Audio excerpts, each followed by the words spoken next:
मनपा प्रशासक जी श्रीकांत यांनी नंदनवन कॉलनी येथील नशेखोरांचा अड्डा बनलेल्या खुले रंगमंच येथे काही उपाययोजना करून स्थानिक नागरिकांना दिलासा द्यावा अशी मागणी स्थानिक नागरिकांच्या वतीने करण्यात आली असून परिसरातील रस्त्यालगत असलेल्या कचऱ्याच्या समस्येवरती उपाययोजना कराव्यात अशी मागणी देखील करण्यात आली आहे। नंदनवन कॉलनी परिसरातील बिल्डर्स हाऊसिंग सोसायटी येथील डीपी जवळ रस्त्यावरती कचऱ्याचे ढीग साचले असून यामुळे परिसरातील नागरिकांचं आरोग्य धोक्यात आलंय। तर सदर परिसरात असलेल्या खुल्या रंगमंचावरती नशेखोरांचा वावर वाढल्याने स्थानिक नागरिक त्रस्त झालेत। काही दिवसांपूर्वी या रंगमंचावरती गांजाचं सेवन करणाऱ्या नशेखोरांचा व्हिडिओ व्हायरल झाला होता। त्यानंतर पोलीस प्रशासनाकडून त्या नशेखोरांवरती कारवाई करण्यात आली होती। मात्र त्यानंतर पुन्हा परिस्थिती जैसे थे झाली असून या ठिकाणी नशेखोरांमुळे परिसरातील नागरिकांमध्ये भीतीचं वातावरण पसरलंय। यावरती प्रशासनाकडून उपाययोजना करण्यात याव्यात अशी मागणी स्थानिक नागरिकांच्या वतीने करण्यात आली आहे। मी नंदनवन कॉलनी इकडचा नागरिक आहे। 1989 पासून मी इथं नंदनवन कॉलनीमध्ये राहतो। बिल्डर्स हाऊसिंग सोसायटी डीपी जवळचा हा परिसर आहे आणि या ठिकाणी आमच्या नागरिकांचे बरेचशा समस्या आहे। तुम्ही इथे मागे बघू शकता की इकडं खुलं रंगमंच आहे, मुलांना खेळायसाठी इथं जागा नाही आहे, ग्राउंड नाही आहे, अवेलेबल नाही आहे लेकरांना खेळायसाठी। आणि विशेष म्हणजे इथं इतकी अडचण झालेली आहे की रोज नशेखोर पोरं इथं संध्याकाळच्या टायमाला दुपारपासूनच बसतात आणि खूप म्हणजे लेडीजला जाण्या येण्याला खूप त्रास झालेला आहे। इथून सर्वसामान्य नागरिकाला इथं त्रास झालेला आहे। आणि विशेष तुम्ही इथं बघू शकता मागं कचऱ्याचं देखील काहीच नियोजन नाही। तर श्रीकांत सरांना, आयुक्त साहेब जे आपले महानगरपालिकेचे, यांना मी विनंती करतो की हे कचऱ्याचं नियोजन त्यांनी यावेळेस करावं आणि इथं मुलांसाठी प्लेग्राऊंड त्यांनी करावं अशी मी नम्र विनंती करतो। आणि हे जे रोज येऊन व्यसन करणारे जे मुलं आहेत ह्याच्यावर कडक कारवाई करावी अशी मी महानगरपालिका आयुक्त आपले श्रीकांत सरांना मी विनंती करतो।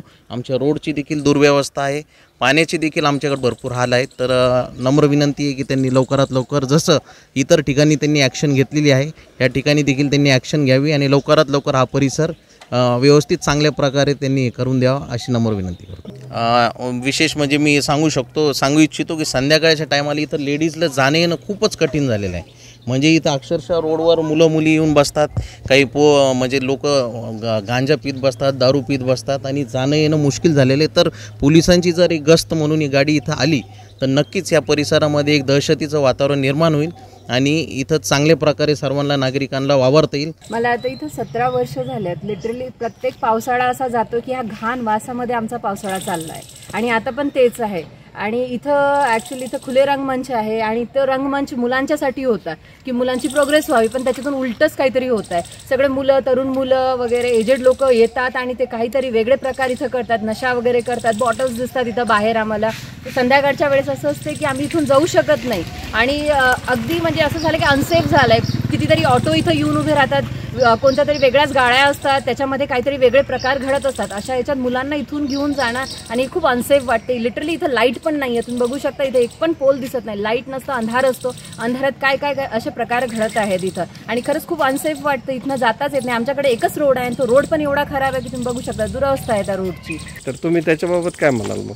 जसं आपल्याला माहित आहे की श्रीकांत सरांनी दावा केलाय की नशेचे ठिकाण दिसणार नाही, कचरा दिसणार नाही, पण एकदा त्यांनी नंदनवन कॉलनीमध्ये व्हिजिट करावं आणि बघावं इथं कितीतरी कचरा डंप केलेला आहे, इथं कितीतरी लोक येऊन वेगवेगळे प्रकार करतायत। म्हणजे हा दावा करून पण जर असं घडत असेल तर सरांनी जरूर याची पाहणी करावी आणि काहीतरी याच्यावर तोडगा काढावा म्हणजे आम्ही व्यवस्थित राहू शकू। एक वुमेन म्हणून मला असं नेहमी फील होतं की हे खूप अनसेफ आहे इथनं जाणं येणं। मला असं वाटतं की खरोखर इथे पोलिसाची एक व्हॅनची एक व्हिजिट व्हायला हवी, कारण जेणेकरून त्यांना कळेल की या ठिकाणी काय चालू आहे। तरुण मुलं येतात, बसतात, दारू धिंगाणा करतात, जोरजोऱ्याने ओरडतात, रात्रीचं धिंगाणा करतात। तर खरंच या ठिकाणी एक पोलीसची व्हॅन किंवा एक राऊंड पोलीसचा झाला पाहिजे। बरोबर आहे, आत्ताच दोघी जणांनी सांगितलेलं आहे की इथे कचरा आहे आणि वेगवेगळे प्रकार या ठिकाणी चालतात। तर माझी पण हीच सरांना विनंती आहे की लवकरात लवकर याच्यावर ॲक्शन घेण्यात यावी। इथे एक चांगला रोड आम्हाला देण्यात यावा, कचऱ्याचं नियोजन व्यवस्थित लावण्यात यावं। त्याचप्रमाणे इथं खुलं रंगमंच आहे, त्याचं पण थोडं दुरावस्था झालेली आहे, ते पण त्यांनी व्यवस्थित करून तिथं मुलांसाठी काहीतरी खेळण्याची सोय करावी। मैं 7 ईयर से रह रही हूँ पिछले। सेफ जो सुनने में था कि सेफ है, अच्छा है बोल के हमने यहाँ पे ज़्यादा पैसे देके इन्वेस्ट किया है फ्लैट्स, और वो कुछ भी नहीं मिल रहा है अभी हमको। रोड्स खराब है, ये एरिया में पूरे मीन्स लोग आ रहे हैं, कुछ कुछ करके जा रहे हैं, बच्चों के लिए एकदम अनसेफ हो गया है। तभी बोला कि वहाँ पे एक प्लेग्राउंड बना देते तो हमारे लिए और सेफ हो जाता। ये जो कचरा है ये इतना डिफिकल्ट हो गया हमारे लिए, हम लोग पूरा नाक ऐसे बंद करके हमको जाना पड़ता क्रॉस, या फिर रास्ता चेंज करके जाना पड़ता है। इतना डिफिकल्ट हो गया। मॉस्किटो से तो हम लोग इतने परेशान हैं, घर में सीनियर सिटीजन है, बच्चे हैं, तो ये ऐसे बीमारियाँ लेके हम ऐसे गंदगी में कैसे रह सकते हैं। लोगों की वो बॉटल्स लेके आते हैं, ग्लास लेके आते हैं, स्मोकिंग के सब चीज़ें लेके आते हैं और वो फुल ऑन लाविशली यहाँ बैठ के सब चीज़ें करते हैं। Sir it's very difficult for us to manage all this thing. बच्चों के 100 सवाल होते, क्या कर रहे हैं वहाँ पे अंकल लोग, बच्चों को अलग समझाना पड़ता है। शाम में बच्चों को निकलने नहीं दे सकते कि इतना ज़्यादा मीन्स एक तरह से कहा जाए तो वो अल्कोहल रहता है, दारू का बॉटल्स रहते हैं, प्रॉपरली वहाँ पे बैठते हैं वो लोग, फन करते हैं। स्मोकिंग का तो यहाँ से वहाँ तक स्मेल रहता है, मीन्स हम लोग घर के हमारे फ्लोर पे चढ़ने तक भी स्मोकिंग का स्मेल रहता है। तो सोचो क्या होगा उस स्मोक में। और इतना रिस्की एरिया में हम लोग पैसिव स्मोकिंग कर रहे हैं, तो हमारे लिए भी कितना रिस्की है ये सारी चीज़ें।